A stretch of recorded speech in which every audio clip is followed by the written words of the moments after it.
Okay, તો હવે જે આજનો ટોપિક છે તે આપણો તેનું નામ છે કુલમ્બનો નિયમ. પહેલા આપણે એને ઓવરવ્યુ સમજીશું, પછી તમને એના વિશે મેઇન પોઈન્ટ લખાવીશ. બરાબર?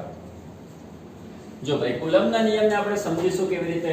તો માની લો કે તમારી પાસે બે બિંદુવત વિદ્યુત ભારો છે,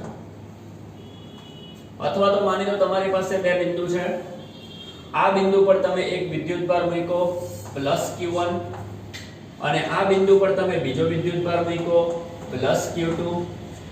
આપણે બે બિંદુ પર બે વિદ્યુત ભારોને મૂકીએ છીએ.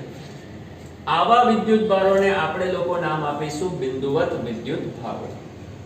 આપણે આગળ ભણીને આવ્યા છે કે જ્યારે બે વિદ્યુત ભારો એકબીજાની પાસે આવે તો બે વસ્તુ બની શકે. કાં તો એ બે વિદ્યુત ભાર એકબીજાને ધક્કો મારશે, કાં તો એ બંને એકબીજાને પોતાના તરફ ખેંચશે.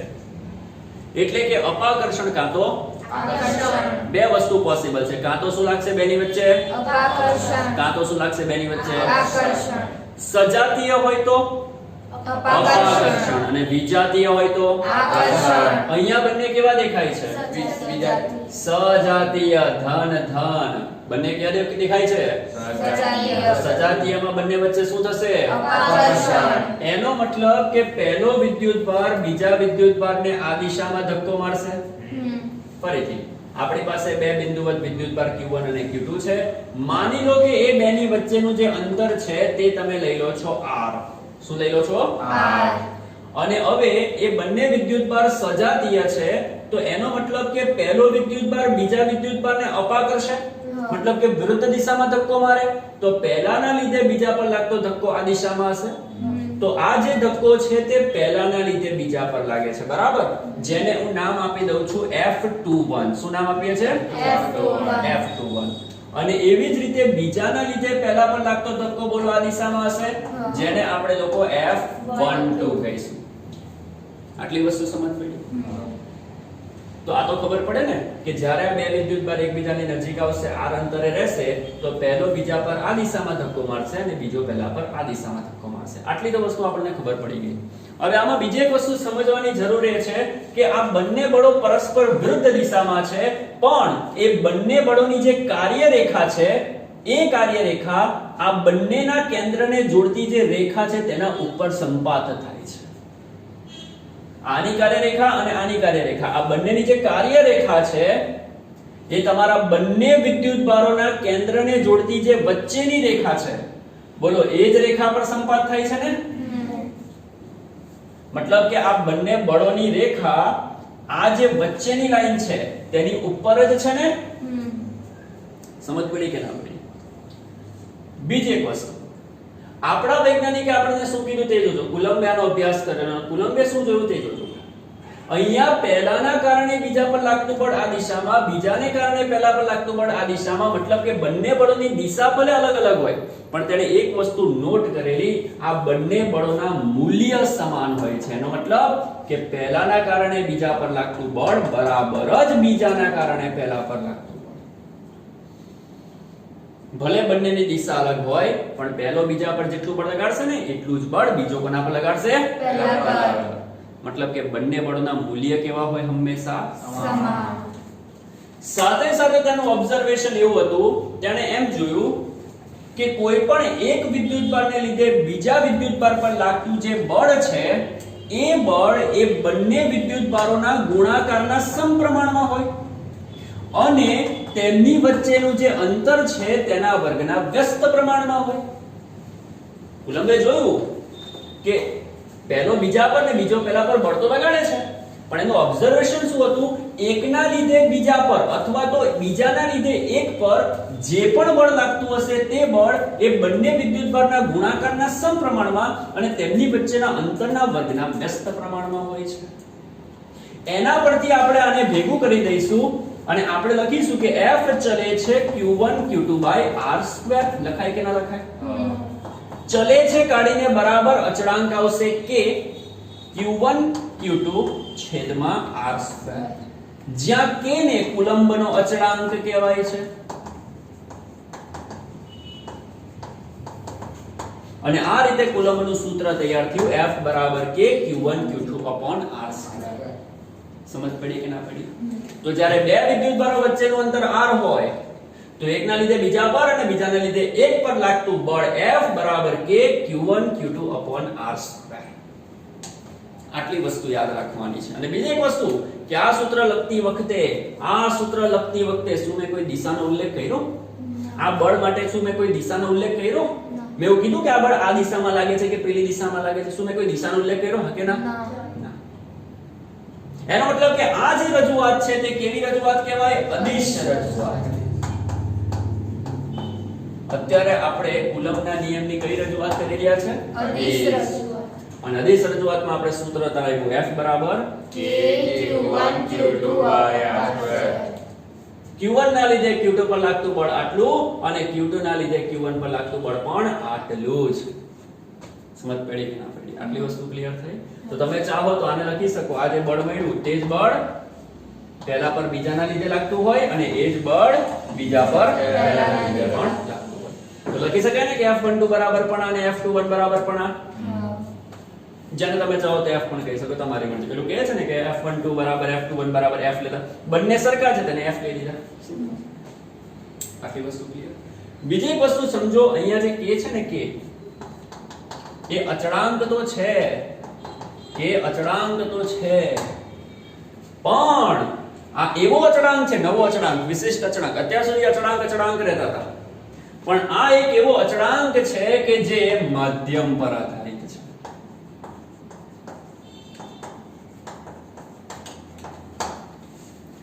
આ K એક અચળાંક છે પણ K એવો અચળાંક છે કે જે માધ્યમ પર આધાર રાખે છે.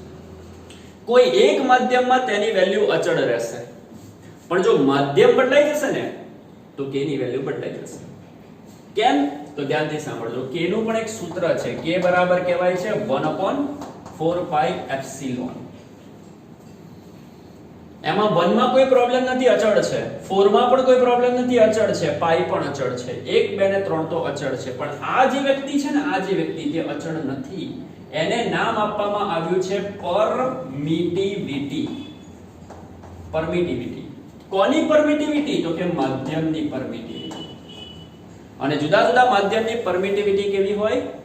જુદી જુદી. બોલો બધા, જુદા જુદા માધ્યમની પરમિટિવિટી કેવી હોય? જુદી જુદી. તો ફરીથી પહેલાના લીધે બીજા પર અને બીજાને લીધે પહેલા પર લાગતા કુલંબ બળનું સૂત્ર શું આવ્યું? F બરાબર K Q1 Q2 R².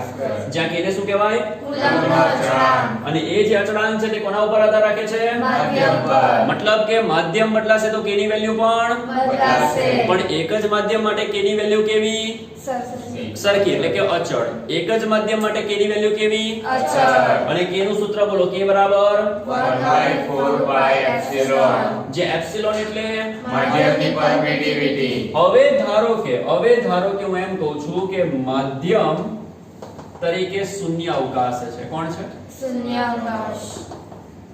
અથવા તો ઘણી વખત હવાને પણ તેમાં જ ગણી લેવાની. બરાબર? તો ધારો કે માધ્યમ તરીકે કોણ છે? શૂન્યાવકાશ. અથવા તો હવા.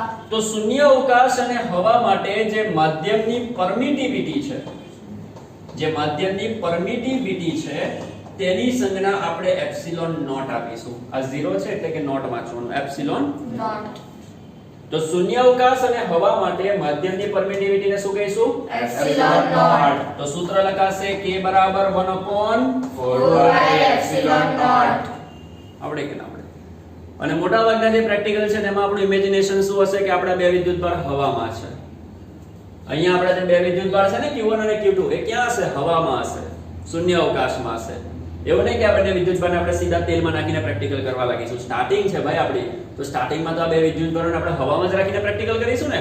ધીમે ધીમે આની ઉપર માસ્ટરી આવશે, પછી આપણે એને લઈ જઈશું તેલમાં, પાણીમાં, જુદા જુદા માધ્યમોમાં લઈ જઈશું, પછી તેના ઉપર અભ્યાસ કરીશું. પણ ભાઈ અત્યારે તો શરૂઆત છે ને, તો આપણે એવું માની લઈશું કે આપણે જે પણ પ્રેક્ટિકલ કરીએ છીએ તે ક્યાં કરીએ છીએ? હવામાં. અને હવા માટે માધ્યમની પરમિટિવિટી શું લખાશે? Epsilon naught. તો K બરાબર લખાય 1/4 pi એપ્સિલોન નોટ. ચાલો આને અને આને જોડી દઈએ તો આપણને કુલમ્બનું સૂત્ર આ કન્ડિશન માટે શું મળ્યું? F બરાબર 1/4 pi epsilon naught Q Q1 Q2 upon R square. આપણે કેટલો તો આ થઈ ગઈ તમારા કુલંબના નિયમની કેવી રજૂઆત અદિશ રજૂઆત કેવી રજૂઆત થઈ ગઈ અદિશ રજૂઆત. આવડશે કે નહીં આવડે એમાં એપ્સિલોન નોટ શૂન્યાવકાશ માટે એપ્સિલોન નોટ એની વેલ્યુ છે 8.85 ગુણ્યા 10 ની -12 ઘાત. હમણાં હું છેલ્લે તમને બધી વેલ્યુ લખાઈશ ત્યારે હું તમને થિયરી નોટ ડાઉન કરાઈશ ત્યારે એટલે અત્યારે લખવાની જરૂર નથી. અત્યારે ખાલી આટલી વસ્તુ સમજો ક્યાં શું છે બધાને ખબર પડી ને. અને બીજી એક વસ્તુ કે આ જે k છે k બરાબર શું થાય 1/4 પાઈ એપ્સિલોન નોટ. આખી આ જે છે ને તેની વેલ્યુ લગભગ 9 ગુણ્યા 10 ની 9 ઘાત છે. કેટલી છે 9 ગુણ્યા 10 ની 9 ઘાત. એ પણ હું તમને લોકોને લખાવીશ. પણ અત્યારે કુલમનો નિયમ શું છે સમજ પડી ગઈ? ફટાફટ બોલો આપણી પાસે કેટલા વિદ્યુત ભાર છે? પહેલો કયો? Q1. કયો? Q2. બંને વચ્ચે અંતર કેટલું? R. બંને વિદ્યુત ભાર સજાતીય કે વિજાતીય? સજાતીય. બેની વચ્ચે આકર્ષણ થાય કે અપાકર્ષણ? અપાકર્ષણ. પહેલાને લીધે બીજા પર લાગતું બળ આ દિશામાં, બીજાને લીધે પહેલા પર લાગતું બળ આ દિશામાં. આ બંને બળ વિરુદ્ધ દિશામાં છે. હા. પણ બંને બળના મૂલ્ય કેવા હોય? સમાન. દિશા વિરુદ્ધ. મૂલ્ય સમાન. સમાન. એનો મતલબ F21 બરાબર F12 એને જ આપણે શું કહી દઈએ? F. હવે કુલંબે જોયું કે આ જે F છે બંને વચ્ચે લાગતું જે વિદ્યુતીય બળ છે એ બંને વિદ્યુત ભારોનો ગુણાકારના સમપ્રમાણમાં. અંતરના વર્ગના વ્યસ્ત પ્રમાણમાં. એના પરથી બોલો F ચલે છે આવું લખાય કે ના લખાય? હા. ચલે છે કાઢીને બરાબર અચળાંક A. એને શું કહેવાય? કુલંબનો અચળાંક. અને એ અચળાંક કોના પર આધારિત? માધ્યમ પર. માધ્યમ બદલાય તો કે બદલાય કે ના બદલાય? હા. પણ કોઈ એક માધ્યમ માટે k ની વેલ્યુ કેવી? અચળ. k નું સૂત્ર k બરાબર 1/4 પાઈ એપ્સિલોન. જે એપ્સિલોન એટલે માધ્યમની પરમિટિવિટી. શૂન્ય અવકાશ અને હવા માટે એપ્સિલોન ની જગ્યા પર શું લખવાનું? Epsilon naught. આથી સૂત્ર છેલ્લું શું બને? F બરાબર 1/4 pi epsilon naught Q1 Q2 upon R square. આને કહેવાય કુલંબના નિયમની કઈ રજૂઆત? અદિશ રજૂઆત. અદિશ રજૂઆત. નીટમાં છે ને એપ્સિલોન નું પારિમાણિક સૂત્ર પૂછ્યું. હા તો આવશે ને બધું આપણે આના પરથી બનાવતા શીખીશું. ચાલ પહેલા તો એ જવા દે અત્યારે પહેલા આની વાત કરી લઈએ. F બળનું આપણે એકમ બળનો એકમ શું બનશે તેના વિશે જાણી લઈએ. તો ચાલો ભાઈ બળનો એકમ શું બનાવીશું આપણે?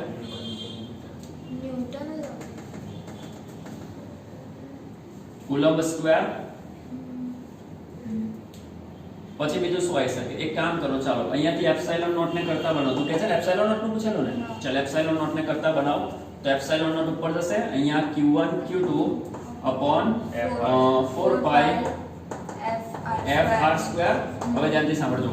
Q એટલે વિદ્યુત ભારનો એકમ કુલંબ. કુલંબ સ્ક્વેર છેદમાં 4 પાઈ નું તો કઈ ના હોય બરાબર. અચળ છે, અચળ વસ્તુનું કોઈ એકમ ના હોય. બળનો એકમ ન્યૂટન, અંતરનો એકમ મીટર સ્ક્વેર. તો બોલ એપ્સિલોન નોટ નો એકમ મળી ગયો coulomb square newton metre square. અને મેં શું કીધું એપ્સિલોન નોટ ની વેલ્યુ કેટલી છે? 8.85 ગુણ્યા 10 ની -12 ઘાત કુલંબ સ્ક્વેર ન્યૂટન ની -1 ઘાત મીટર ની -2 ઘાત. આવડે કે ના આવડે? આવી રીતે કંઈ પણ બનાવાય. એકમ પણ બનાય એના પરથી પારિમાણિક સૂત્ર પણ આવડે. બધી વસ્તુ આપણે ધીમે ધીમે બનાવી શકીએ. આવડે કે નહીં આવડે બોલો? ચલો તો અત્યારે આપણે કઈ રજૂઆત જોઈ? અદિશ રજૂઆત. હવે એકવાર શાંતિથી તમે આને જોઈ લો બરાબર. જે કે તમે ફટાફટ નોટ કરવું હોય તો કરી લો. એના પછી હું ડાયરેક્ટ બતાવીશ સદિશ રજૂઆત.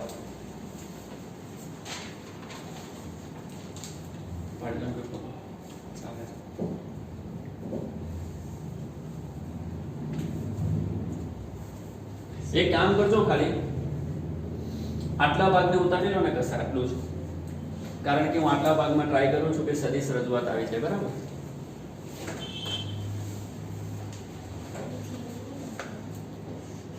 લખાઈશ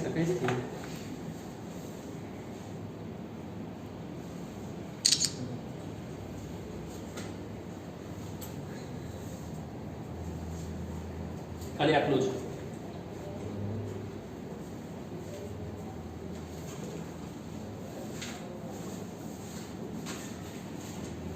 ચલો હવે એક કામ કરીએ છીએ આપણે. હું સદિશ રજૂઆત બતાવી દઉં બરાબર. એના પછી હું તમને લખાવું છું. તો હું આ પૂછી નાખું બરાબર. આટલી વસ્તુ તો કે ફોટો પાડ્યો છે એટલે કોઈ ચિંતા નથી અને વિડીયોમાં પણ આવી જશે તમને. હા તો વિડીયો અપલોડ કરી દઈશ એટલે એમાં પણ તમે જોઈ શકશો બરાબર. ચલો ભાઈ એને રાખો ભાઈ આ તો થઈ ગઈ કઈ રજૂઆત અદિશ. હવે આપણે કઈ રજૂઆત કરવાની છે સદિશ. હવે સદિશ રજૂઆત કેવી રીતે કરીશું તે જો જુઓ સદિશ રજૂઆત માટે હું આને પણ હટાઈ દઉં છું આપણને બધાને ખબર જ છે કે F1 F12 F21 એ બંને સેમ જ છે બરાબર બંનેના મૂલ્ય સરખા છે દિશા અલગ અલગ વિરુદ્ધ છે હવે આપણે અદિશ નહીં હવે આપણે કેવી રજૂઆત કરવા જઈ રહ્યા છે તો સદિશ રજૂઆત કેવી રીતે થશે સદિશ રજૂઆત કેવી રીતે થશે એક કામ કરું ભૂસી નાખું છું તેનામાં છે ફોટો પણ છે આપણી પાસે અને હું તમને લખાઈશ એટલે કોઈ વાંધો નહીં આવે હવે અહીંયા જાણો એની માટે આપણે એક ઉગમ બિંદુ લઈ લઈશું O અને ઉગમ બિંદુ O પરથી Q1 પર એક સ્થાન સદિશ ખેંચીશું જેને આપણે નામ આપીશું R1 અને બીજા પર પણ એક સ્થાન સદિશ ખેંચીશું જેને આપણે નામ આપીશું R2 આટલી વસ્તુ ક્લિયર તો હવે આપણે સદિશ રજૂઆત કરવાના છે એની માટે આપણે સ્થાન સદિશોનો ઉપયોગ કરીશું ઉગમ બિંદુથી આના પરનો સ્થાન સદિશ કયો આના પરનો સ્થાન સદિશ R2 અને એક કામ કરો પહેલાથી બીજાની દિશાનો પણ એક સ્થાન સદિશ પાડી દો જેને આપણે શું કહીશું ના એક મિનિટ એને શું કહીશું એવું તમને કહું તમે સ્થાન સદિશ કોનાથી કોની દિશામાં પાડ્યો Q1 થી Q2 ની દિશા પહેલાથી બીજાની દિશામાં તો તમારે એ સ્થાન સદિશને શું કહેવાનું કહું એને કહેવાનું R2 R1 સમજો નવું છે પહેલાથી બીજાની દિશામાં તો બાદબાકી બીજામાંથી પહેલાની કરવાની થઈ ગઈ તો બોલો પહેલાથી બીજાની દિશાનો આ જે સ્થાન સદિશ છે તેને તમારે શું નામ આપવાનું R2 R2 minus R1 હવે એને અહીંયા સાઈડ ઉપર લખું છું અહીંયા પાડું છું જોઈ લેજો આ દિશાનો સ્થાન સદિશ કયો નામ આપ્યો છે તમે એને R2 minus R1 R2 R1 જેને શોર્ટમાં કહેવાય સદિશ R21 શું કહેવાય સદિશ R21 એવી જ રીતે તમે ચાહો તો બીજાથી પહેલાની દિશાનો પણ પાડી શકો તો બીજાથી પહેલાની દિશાનો સ્થાન સદિશ આ દિશામાં હશે બીજાથી પહેલાની દિશા તો તેને શું કહેવાશે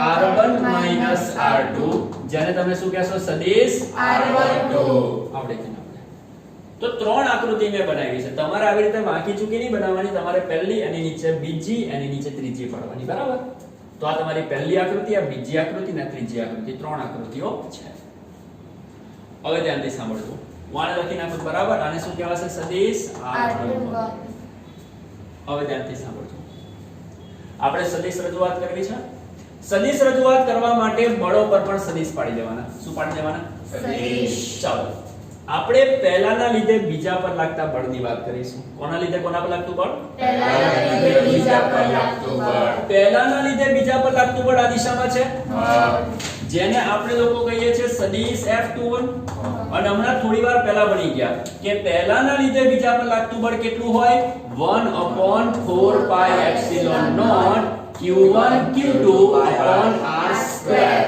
જ્યાં r એટલે બેની વચ્ચેનું જ્યાં r એટલે બેની વચ્ચેનું હવે તમે r ને બેની વચ્ચેના અંતરનું મૂલ્ય પણ કહી શકો કે ના કહી શકો આ એકલો r છે એકલો r એટલે મૂલ્ય ગણાય કે ના ગણાય કારણ કે જે સદિશ r છે તેના મૂલ્યને બે રીતે પ્રેઝન્ટ કરી શકાય આનું મૂલ્ય એક તો એકલો r લખાય કાં તો પછી તમે ચાહો તો એને માનાંકમાં r પણ લખી શકો લખાય કે ના લખાય સમજ પડે કે ના પડે તો યાદ રાખજો આ r² નથી r ના મૂલ્યનો વર્ગ છે મગજમાં ફીટ આ r² નથી r ના મૂલ્યનો વર્ગ છે આ r નું મૂલ્ય છે તમારે યાદ રાખવાનું છે મૂલ્ય છે મૂલ્ય બરાબર આ મૂલ્ય છે હવે મને એમ કહો જો હું સૂત્ર આવું લખીશ તો આ સૂત્ર તો અદિશ રજૂઆત કહેવાય કે ના કહેવાય જે હમણાં આગળ કરેલી પણ આપણે તો કેવી રજૂઆત કરવી છે સદિશ અને નિયમ શું કહે છે આપણે યાદ કરો 11 માં ભણેલા છે શું ભણેલા છે સદિશ રજૂઆત કરવા માટે તમારે મૂલ્યની સાથે સાથે એકમ સદિશને રજૂ કરવો પડે જ્યારે કોઈ પણ વસ્તુની તમારે સદિશ રજૂઆત કરવી હોય ને તો તેના મૂલ્યની સાથે સાથે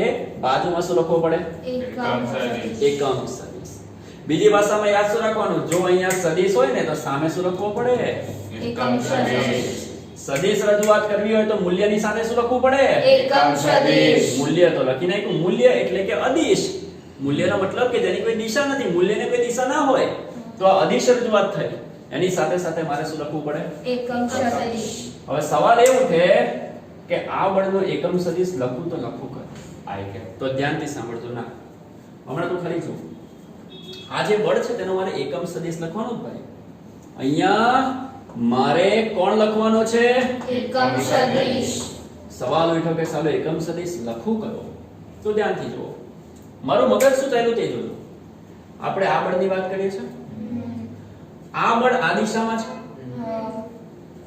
આ દિશાનો કોઈ સ્થાન સદિશ ખરો આ દિશામાં અહીંયા ચેક કરીને કહો કે કોઈ સ્થાન સદિશ આ દિશામાં ખરો આ દિશામાં કોઈ સ્થાન સદિશ દેખાતો હોય તો જો ચેક કરો આકૃતિને જુઓ અને આ દિશાનો સ્થાન સદિશ કહો મને જે આ દિશામાં હા બોલો R21 જો ભાઈ આ R21 આ દિશામાં થાય કે ના થાય આ જે તમારો R21 છે તેની દિશા પણ આ જ છે ને તો તમારે એકમ સદિશમાં તમારું બળ જે દિશામાં હોય ને તે દિશાનો સ્થાન સદિશ લેવાનો તમારું બળ જે દિશામાં હોય તે દિશાનો સ્થાન સદિશ લેવાનો અને આ દિશાનો સ્થાન સદિશ R21 છે બસ તો અહીંયા લખી નાખવાનું R21 નો એકમ સદિશ તો આ રીતે લખાય આ તો સદિશ કહેવાય આને એકમ સદિશ કહેવાય ખ્યાલ છે ને હવે યાદ કરો 11મું ધોરણ આપણે કહેતા હતા કે એકમ સદિશ બરાબર સદિશનું મૂલ્ય સોરી એકમ સદિશ બરાબર ઉપર સદિશ નીચે તેનું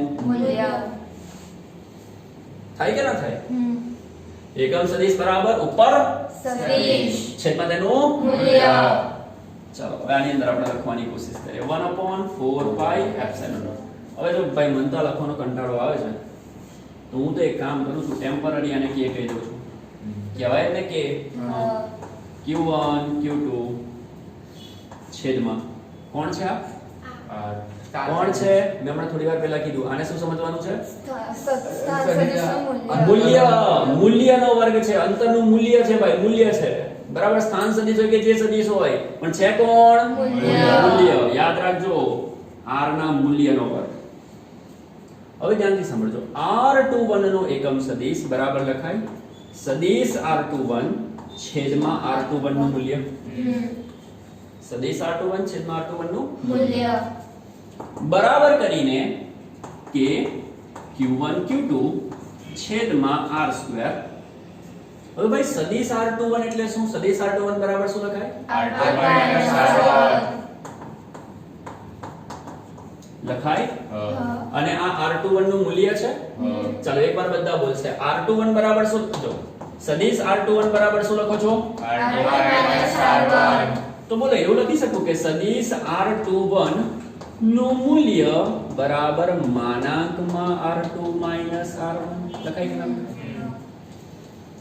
અને સદિશ r21 ના મૂલ્યને r21 પણ કહેવાય કે ના કહેવાય તો ફરીથી બોલો સદિશ r21 બરાબર શું લખાય સદિશ r2 સદિશ r1 અને આનું જો મારે મૂલ્ય લખવું હોય તો આની આજુબાજુ માનાંક લગાડવો પડે કે ના લગાડવો પડે તો આ ભાઈનું મૂલ્ય બરાબર આ ભાઈ માનાંકમાં આવી જાય તો જો r21 નું મૂલ્ય બરાબર માનાંકમાં સદિશ r2 સદિશ r1 બોલો આટલામાં બધાને સમજ પડી હવે ધ્યાનથી સાંભળજો હું જે લખું છું તે જોજો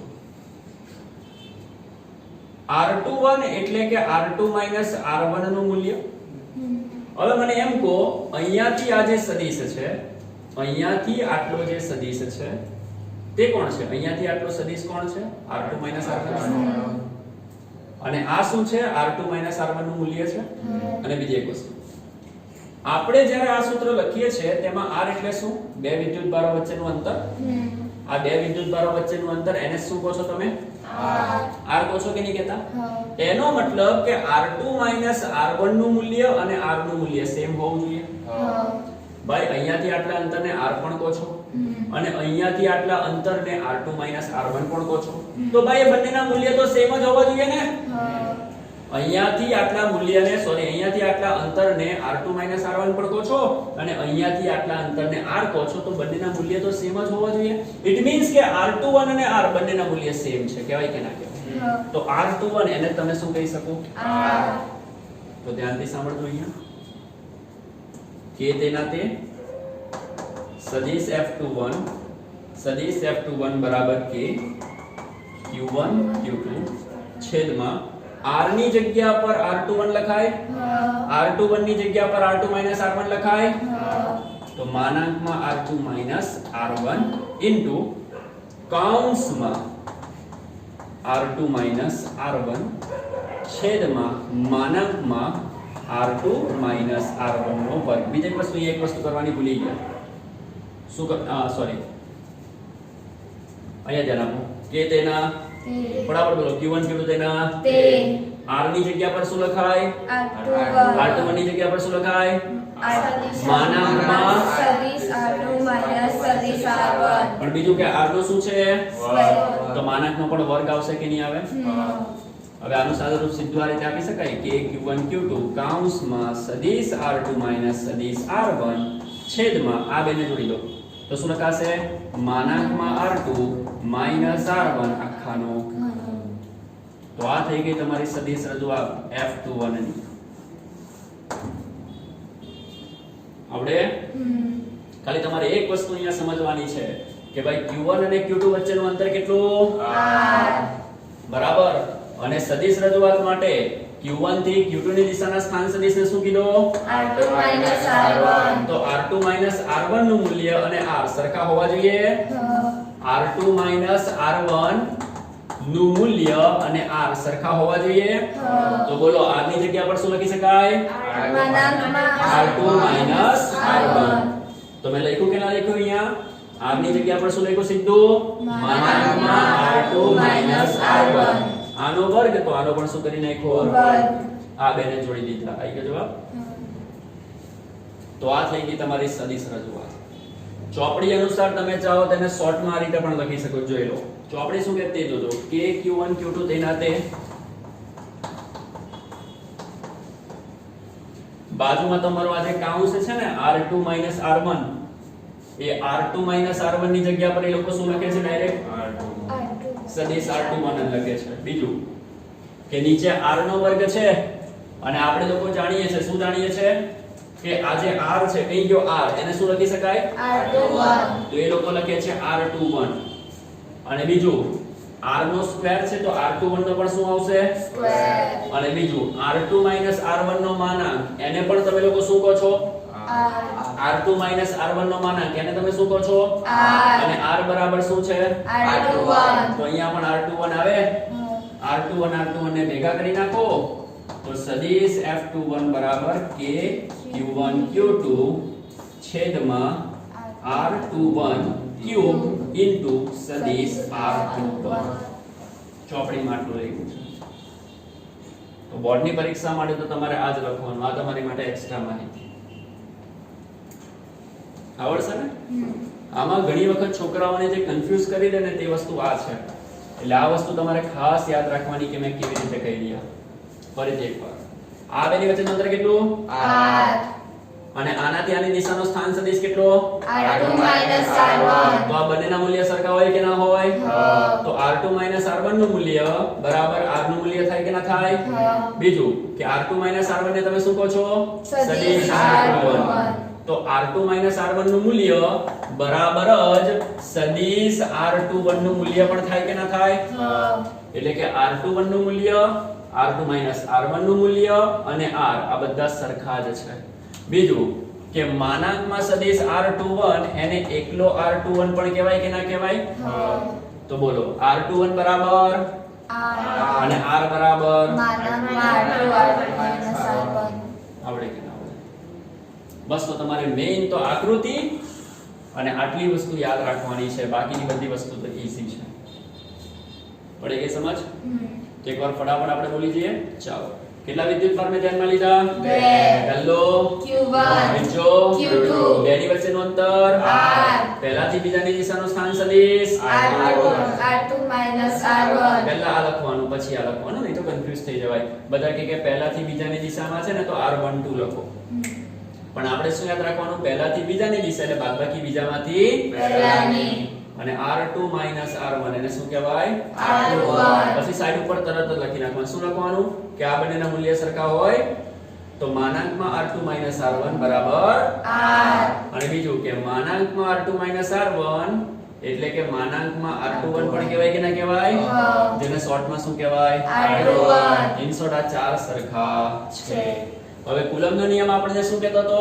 પહેલાના લીધે બીજા પર લાગતું બળ F21 બરાબર 1/4 pi epsilon naught Q1 Q2 upon R square. પણ આપણે રજૂઆત કેવી કરવાની છે? સદિશ. તો બાજુમાં કોણ મૂકવાનો? એકમ સદિશ. ચાલો, તમારું બળ આ દિશામાં લાગે છે, હા. તો આ દિશાનો સ્થાન સદિશ પકડવાનો. ભાઈ આ દિશાનો સ્થાન સદિશ કયો છે? R21. તો આપણે લખવાનું R21 નો એકમ સદિશ. તમારું બળ જે દિશામાં હોય ને તેનો તમારે સ્થાન સદિશ લખવાનો. મેં તમને બે સ્થાન સદિશ બતાવ્યા બરાબર. પહેલાથી બીજાનો સ્થાન સદિશ આ જે મેં અહીંયા લખ્યો છે અને એને સાઈડ ઉપર પાડ્યો. અને એવી રીતે બીજાથી પહેલાની દિશાનો પણ પડે કે ના પડે? આ દિશામાં પડે કે ના પડે? હા. તો બધું ગૂંચવણ થઈ જાય ને એટલા માટે મેં અહીંયા બતાવ્યું. આપણે એના પછી તો બધું આવડે એવું છે. એકમ સદિશ બરાબર ઉપર સદિશ સદિશ. છેદમાં તેનું મૂલ્ય. તો ઉપર આનો સદિશ નીચેનું મૂલ્ય. મૂલ્ય. પછી મેં શું કર્યું? કાઉન્સ છોડ્યા. r21 બરાબર લખાય r2 r1. હા. આ છે r21 નું મૂલ્ય. માનાંકમાં r2 r1 લખાય હા. છે કે નહીં? હા. પછી બીજી એક વસ્તુ k q1 q2 તેના તે r બરાબર માનાંકમાં r2 r1 થાય હા. અને એનો વર્ગ કરી નાખો. બાજુમાં બેઠું તેનું તે. પછી આ માનાંકને જોડી દો તો ઘન થઈ જશે. હા. અને ચોપડીમાં એ લોકો ખાલી આ રીતે લખે છે. ચોપડી વાળા શું કરે છે? આ જે r2 r1 જે છે ને r2 r1 જેને તમે શું કહો છો? R21. એ લોકો સદિશ r21 જ રાખે છે. ભાઈ આ કાઉન્સ છે, આ માનાંક નથી હે. પછી કોઈ છોકરો એવી ભૂલ ના કરે કે સાહેબ r2 r1 એટલે આ ભાઈ આ માનાંક છે અને આ સાદો કાઉન્સ છે, આ સદિશ છે.